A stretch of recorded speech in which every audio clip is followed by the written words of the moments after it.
Revisit books podcast में आपका स्वागत है, जहां हम किताबों को छोटे छोटे ज्ञान में बदलते हैं जिनका आप हर दिन इस्तेमाल कर सकते हैं।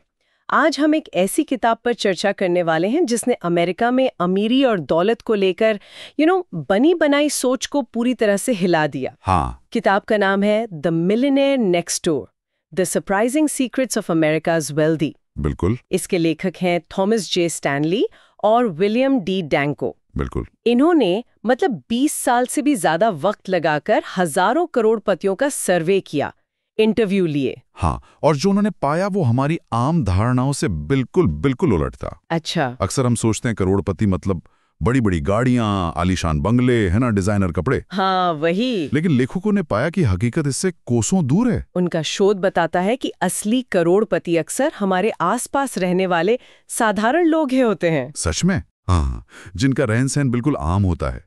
बल्कि एक गणितज्ञ थे जॉन रॉबिन, उन्होंने तो ये आंकड़ा भी दिया कि अमेरिका के लगभग आधे करोड़पति महंगे या ऊंचे दर्जे के मोहल्लों में रहते ही नहीं। अरे वाह, ये तो चौंकाने वाली बात है। तो फिर ये किताब असल में किस बारे में है? इसका मतलब सेंट्रल आइडिया क्या है? इसका मूल मंत्र है दौलत कमाने और खर्च करने में नहीं बल्कि जमा करने में है। एक्यूमुलेशन पर फोकस है। जमा करने में। हाँ, अगर कोई बहुत ज्यादा कमाता है लेकिन सब खर्च कर देता है तो वो अमीर नहीं बन रहा, वो बस एक महंगी जिंदगी जी रहा है। लेखकों के मुताबिक अमीर बनना किस्मत या विरासत या बहुत ज्यादा पढ़ाई लिखाई का नतीजा कम है। अच्छा। और सही जीवन शैली, कड़ी मेहनत, लगन, योजना और सबसे बढ़कर आत्म अनुशासन का नतीजा ज्यादा है।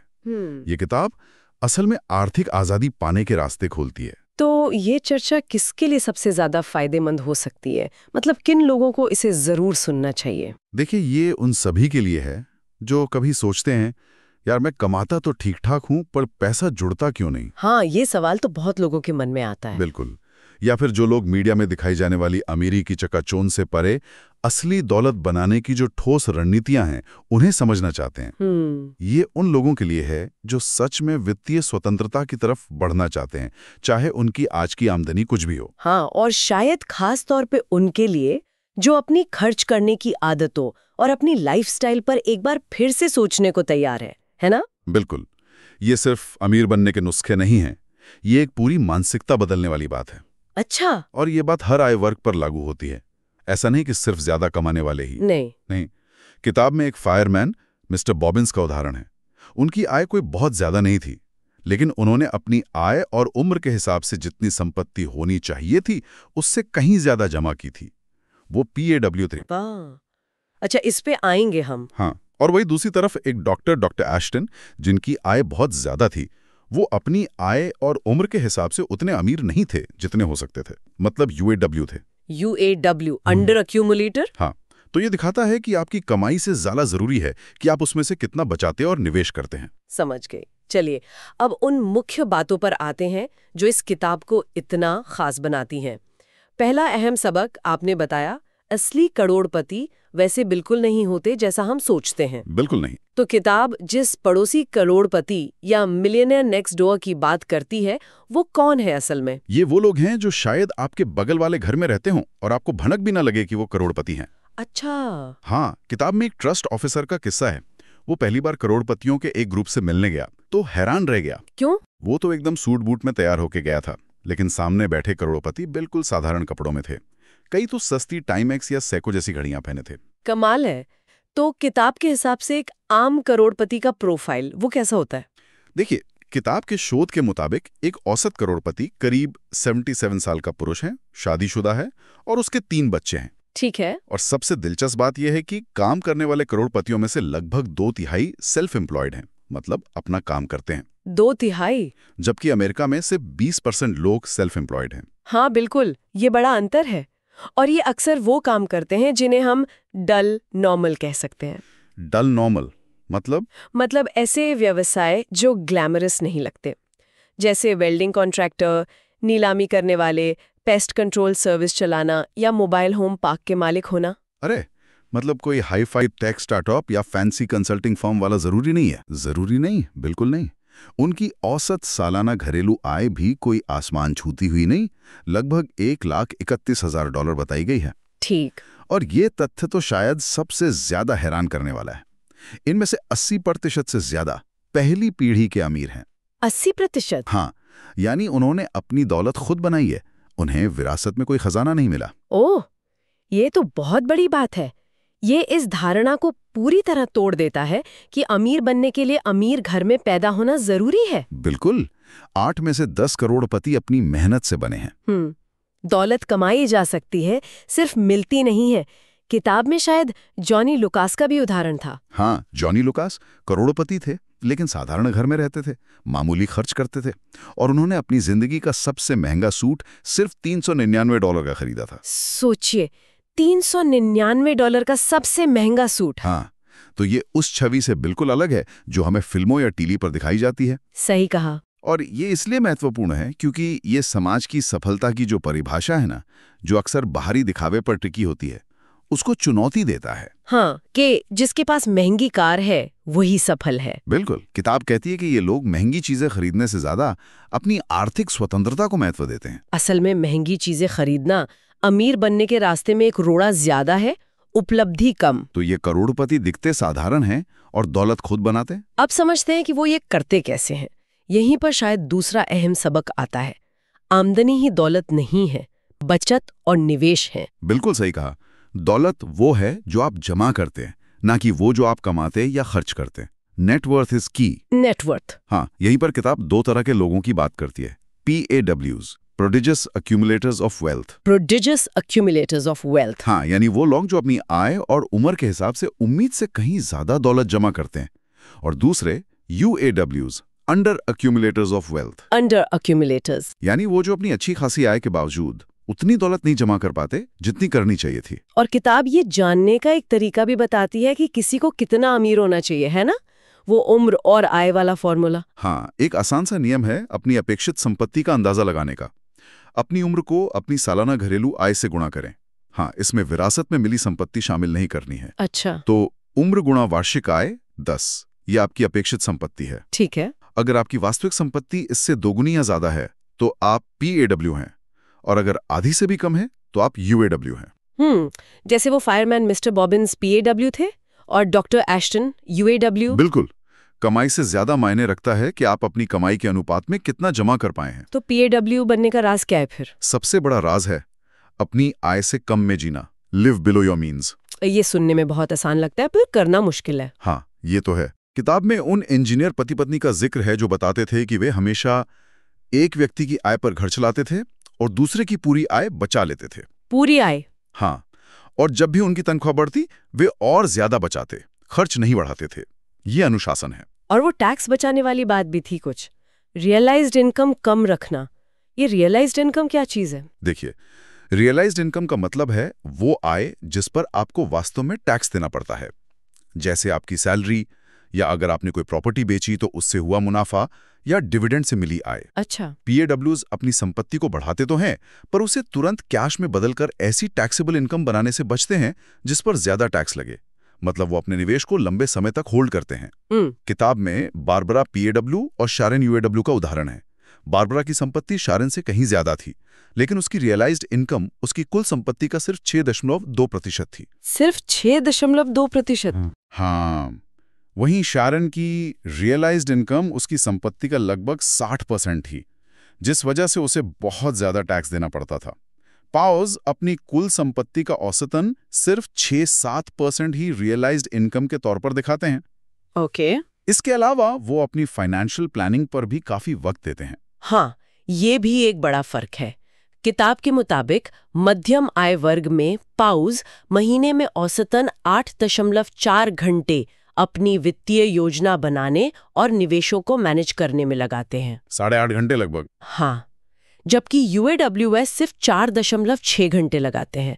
वो अपनी दौलत को लेकर सजग रहते हैं, प्लानिंग करते हैं। ये बात समझ आती है, अपनी कमाई से कम खर्च करना और उस बचत को समझदारी से निवेश करना। लेकिन ये कम खर्च करना कितना कम होता है, मतलब कितनी किफायत? यहीं पर शायद तीसरा सबक आता है। किफायत यानी मितव्ययता बहुत जरूरी है, और आपके जीवन साथी की भी। हाँ, ये बहुत बहुत महत्वपूर्ण है। किताब बताती है कि करोड़पति अक्सर बेहद मितव्ययी होते हैं, फ्रूगल। एक जगह डेका मिलीनियर्स के साथ इंटरव्यू का जिक्र है। डेका मिलीनियर्स मतलब जिनकी संपत्ति $10 मिलियन से ज्यादा है। ओह। तो इंटरव्यू में महंगे लंच की उम्मीद थी, पर उन्हें खाने के लिए सिर्फ क्रैकर्स दिए गए। क्रैकर्स? सच में? हाँ, ये लोग महंगी चीजों पर पैसे बर्बाद नहीं करते। किताब के मुताबिक ज्यादातर करोड़पतियों ने कभी $235 से ज्यादा की घड़ी नहीं खरीदी। $235 से ज्यादा की नहीं? हाँ, $140 से ज्यादा के जूते नहीं खरीदे या $400 से ज्यादा का सूट नहीं खरीदा। वो जॉनी लुकास वाला उदाहरण याद है ना? हाँ, $399 का सूट। बिल्कुल। और वो 3 सवाल भी बड़े दिलचस्प थे जो उन्होंने करोड़पतियों से पूछे। हाँ हाँ, बताइए। पहला सवाल था, क्या आपके माता पिता मितव्ययी थे? ज्यादातर का जवाब था हाँ। ठीक है। दूसरा, क्या आप मितव्ययी हैं? जवाब था हाँ। और तीसरा, सबसे महत्वपूर्ण सवाल, क्या आपका जीवन साथी आपसे ज्यादा मितव्ययी है? और इसका जवाब? इस पर भी ज्यादातर का जवाब हाँ था। अरे वाह, इसका मतलब है कि जीवन साथी का पैसों को लेकर नजरिया बहुत बहुत मायने रखता है। बिल्कुल। किताब में मिसेस रूल का उदाहरण था। वो अपने घर का बजट तो बनाती ही थीं, साथ में अपने पति के व्यवसाय का बजट भी बड़ी बारीकी से देखती थीं। अच्छा। ये दिखाता है कि पैसों के मैनेजमेंट में पार्टनर का साथ होना कितना जरूरी है। अगर पति पत्नी में से एक बचाने वाला हो और दूसरा उड़ाने वाला तो मुश्किल है। तो दौलत जमा करना लगभग नामुमकिन है। और वो क्रेडिट कार्ड वाली बात भी मजेदार थी। कई करोड़पतियों के पास अमेरिका के आम डिपार्टमेंट स्टोर जैसे सीयर्स और जेसी पेनी के क्रेडिट कार्ड थे। महंगे लग्जरी ब्रांड्स के नहीं, ना कि सिर्फ महंगे स्टोर के। ये दिखाता है कि वो दिखावे के लिए खर्च नहीं करते। तो अच्छी आय कमाना, जिसे किताब ऑफेंस कहती है, जरूरी है। हाँ, जरूरी है। लेकिन अच्छा डिफेंस खेलना, यानी खर्च पर नियंत्रण रखना, वो उससे भी ज्यादा जरूरी है। सही कहा, बिल्कुल। और बजट बनाना, अपनी वित्तीय लक्ष्य तय करना, रोज के, हफ्ते के, महीने के, साल के और पूरी जिंदगी के लक्ष्य, ये अमीरों की आदतें हैं। वैसे इसलिए नहीं करते कि उनके पास पैसे की कमी है, वो इसलिए करते हैं ताकि वो अमीर बने रहें। अच्छा, बने रहने के लिए। हाँ, ये कुछ वैसा ही है जैसे फिट रहने वाले लोग रोज कसरत करते हैं, चाहे उन्हें उस दिन कसरत करने की जरूरत महसूस हो या ना हो। ये अनुशासन का मामला है। ये तो हुई बचत और खर्च की बात, लेकिन किताब एक और दिलचस्प पहलू पर रोशनी डालती है जो थोड़ा अप्रत्याशित सा है। चौथा सबक, आर्थिक सहायता देना या लेना, जिसे वो EOC कहते हैं। हाँ, इकोनॉमिक आउटपेशेंट केयर। ये अक्सर आर्थिक स्वतंत्रता में बाधा डालता है। ये EOC क्या है असल में? EOC का मतलब है वयस्क बच्चों को दी जाने वाली नियमित वित्तीय मदद या सब्सिडी। जैसे उन्हें हर महीने कुछ पैसे देना, उनके बिल भर देना, उनके लिए घर या कार खरीदने में मदद करना। अच्छा। किताब में मैरी और लैमर की कहानी है। उनकी अपनी सालाना आय $60,000 थी, लेकिन वे अपने माता पिता से मिलने वाली सालाना $15,000 की नकद मदद, घर खरीदने में मिली सहायता और बच्चों की महंगी प्राइवेट स्कूल की फीस, इन सब के कारण अपनी आय से कहीं ज्यादा ऊंची लाइफस्टाइल जी रहे थे। लेकिन माँ बाप तो बच्चों की मदद करना ही चाहेंगे ना, इसमें गलत क्या है? देखिए, नियत गलत नहीं है, पर नतीजा अक्सर उल्टा होता है। कैसे? शोध ये दिखाता है कि जिन वयस्क बच्चों को नियमित रूप से EOC मिलती है, वो अक्सर कम बचत करते हैं और ज्यादा खर्च करते हैं। किताब में टेबल 5-2 का जिक्र है, जो दिखाता है कि 10 में से 8 अलग-अलग व्यवसायों में EOC पाने वाले वयस्क बच्चों की कुल संपत्ति EOC न पाने वाले उसी उम्र और व्यवसाय के लोगों की तुलना में कम होती है। ओह, इसका कोई उदाहरण है किताब में? हाँ, हेनरी और जोश का। दोनों भाई थे, एक ही माता पिता से लगभग एक जैसे तोहफे मिले। हेनरी शिक्षक थे और PA बने। क्यों? क्योंकि वो मितव्ययी थे और बचत करते थे। जोश वकील थे और UAW रहे। अच्छा। क्योंकि वो उपभोक्तावादी थे और मिले हुए पैसों को खर्च कर देते थे। आंकड़े बताते हैं कि EOC पाने वाले वकील समान उम्र के EOC न पाने वाले वकीलों की तुलना में औसतन 62% कम संपत्ति और 77% कम आय रखते हैं। अरे, लेकिन क्या बच्चों की पढ़ाई के लिए मदद करना भी गलत है? वो भी EOC में आएगा? किताब कहती है कि शिक्षा के लिए पैसा देना शायद एक अपवाद है। ये किसी को मछली देने के बजाय मछली पकड़ना सिखाने जैसा है। ये बात सही है। हाँ, लेकिन सीधे नकद उपहार देने की बजाय शायद स्टॉक या ऐसी कोई संपत्ति देना बेहतर है जिसे आसानी से खर्च न किया जा सके और जो समय के साथ बढ़े। अच्छा। और इसका एक मनोवैज्ञानिक पहलू भी है। लगातार मदद मिलने से बच्चों की खुद के दम पर सफल होने की इच्छा कम हो सकती है और वो अपने माता पिता पर निर्भर हो जाते हैं। हाँ, ये भी हो सकता है। उन्हें लगता है कि अगर कोई मुश्किल आई तो माता पिता संभाल लेंगे, इसलिए वो कम बचत करते हैं और शायद ज्यादा वित्तीय जोखिम भी उठाते हैं। सबक पर सही व्यवसाय चुने और अक्सर ये व्यवसाय साधारण सा दिखने वाला होता है। हाँ, जैसा हमने पहले बात की, काम करने वाले करोड़ोपतियों में से करीब 2/3 सेल्फ एम्प्लॉयड हैं। और ये अक्सर वो व्यवसाय चलाते हैं जो बहुत ग्लैमरस नहीं होते। वेल्डिंग, नीलामी, कीट नियंत्रण, paving contracting, mobile home park वगैरह, जिन्हें किताब डल नॉर्मल कहती है। तो क्या डॉक्टर या वकील जैसे हाई प्रोफाइल पेशे वाले अमीर नहीं बनते? बनते हैं, बिल्कुल बनते हैं, लेकिन उन पेशों में भी PAW और UAW दोनों होते हैं। अच्छा। हाँ, किताब में डॉक्टर नॉर्थ PAW और डॉक्टर साउथ UAW का उदाहरण है। दोनों सफल सर्जन थे, दोनों की आय बहुत अच्छी थी। फिर फर्क कहाँ आया? डॉक्टर साउथ ने कमाई देर से शुरू की थी क्योंकि पढ़ाई लंबी थी। फिर उन पर एक महंगी जीवन शैली बनाए रखने का सामाजिक दबाव था और उनके पास अपनी वित्तीय योजना बनाने का समय या कह सकते हैं झुकाव नहीं था, इसलिए वो UAW रह गए। और डॉक नॉर्थ? जबकि डॉक नॉर्थ ने जल्दी से बचत शुरू की, मितव्ययी जीवन जिया और नियमित रूप से निवेश की योजना बनाई, इसलिए वो PAW बने। आय समान होते हुए भी परिणाम अलग। तो स्वरोजगार में ऐसा क्या है जो दौलत बनाने में मदद करता है?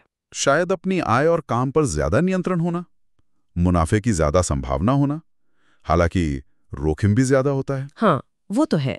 इसके अलावा अपना व्यवसाय चलाने से आपको संसाधनों और लोगों को आंकने का अनुभव मिलता है, जैसे कर्मचारी, सप्लायर, सलाहकार। ये अनुभव आपको सही वित्तीय सलाहकार चुनने जैसे कामों में भी मदद करता है। किताब में मार्टिन मेथड का जिक्र है। एक करोड़पति किसी भी सलाहकार को हायर करने से पहले उसके पिछले कुछ सालों के टैक्स रिटर्न और निजी निवेश पोर्टफोलियो की कॉपी मांगता था। अरे कोई देता होगा भला? जाहिर है कोई भेजता नहीं था, लेकिन ये उनकी परखने की गंभीरता दिखाता है। हाँ, ये तो है। और बाजार के अवसरों को पहचानना भी जरूरी है। हाँ, बिल्कुल। खासकर ऐसी सेवाओं या उत्पादों के लिए बाजार ढूंढना जिनकी जरूरत अमीरों को होती है, जैसे एस्टेट प्लानिंग, टैक्स सलाह या खास तरह की अकाउंटिंग। ठीक है। लेकिन, और ये बहुत जरूरी बात है, किताब इस बात पर बहुत जोर देती है कि आप किस उद्योग में हैं, इससे ज्यादा महत्वपूर्ण ये है कि आप किस तरह के इंसान हैं। अच्छा, मतलब इंडस्ट्री से ज्यादा इंसान। हाँ, आपका अनुशासन, आपकी मितव्ययिता, आपकी मेहनत, ये चीजें किसी भी उद्योग में सफलता के लिए ज्यादा जरूरी हैं। सिर्फ किसी फायदेमंद उद्योग में होने से कोई अपने आप अमीर नहीं बन जाता। मालिक का चरित्र ज्यादा मायने रखता है। तो इस पूरी चर्चा को अगर समेटें तो संदेश क्या निकलता है? दौलत बनाना असल में है क्या? संदेश बहुत सीधा और शक्तिशाली है। अमीर बनना बहुत ज्यादा कमाने और दिखावटी खर्च करने का नाम नहीं है। नहीं है। ये लगातार अच्छी आदतें अपनाने, अनुशासन में रहने, अपनी आय से कम खर्च करने, नियमित रूप से बचत करने और उस बचत को समझदारी से लंबे समय तक निवेश करने का नतीजा है। इसमें शायद ग्लैमर ना हो, लेकिन ये तरीका साधारण लोगों के लिए भी कारगर है और ज्यादा टिकाऊ है। और इसका फायदा सिर्फ पैसा नहीं है, है ना? बल्कि एक तरह की सुरक्षा और मन की शांति भी है। बिल्कुल। आर्थिक स्वतंत्रता आपको भविष्य की चिंताओं से मुक्त करती है, आपको अपने जीवन पर ज्यादा नियंत्रण देती है। हाँ, इस रास्ते पर चलने के लिए त्याग और अनुशासन की जरूरत होती है, लेकिन जो मानसिक शांति और सुरक्षा मिलती है वो अनमोल है, सच में। तो अब अंत में श्रोताओं के लिए सोचने के लिए एक सवाल छोड़ जाते हैं। इन सिद्धांतों से प्रेरणा लेकर आज ही अपनी जिंदगी में ऐसा कौन सा एक छोटा लेकिन लगातार किया जा सकने वाला बदलाव लाया जा सकता है जो हमें उपभोग यानी खर्च करने की प्रवृत्ति से हटाकर संचय यानी जोड़ने की ओर ले जाए? ये था आज का विश्लेषण। हालांकि ये चर्चा पुस्तक के पूरे पाठ का स्थान नहीं ले सकती, लेकिन ये इसकी शिक्षाओं की एक झलक जरूर दे सकती है। मुझे आशा है कि आपको ये चर्चा उपयोगी लगी होगी और मैं आगे भी आपके साथ साझा करने के लिए उत्सुक हूँ। अगली बार किस विषय पर चर्चा की जाए, इस पर अपने सुझाव अवश्य भेजें।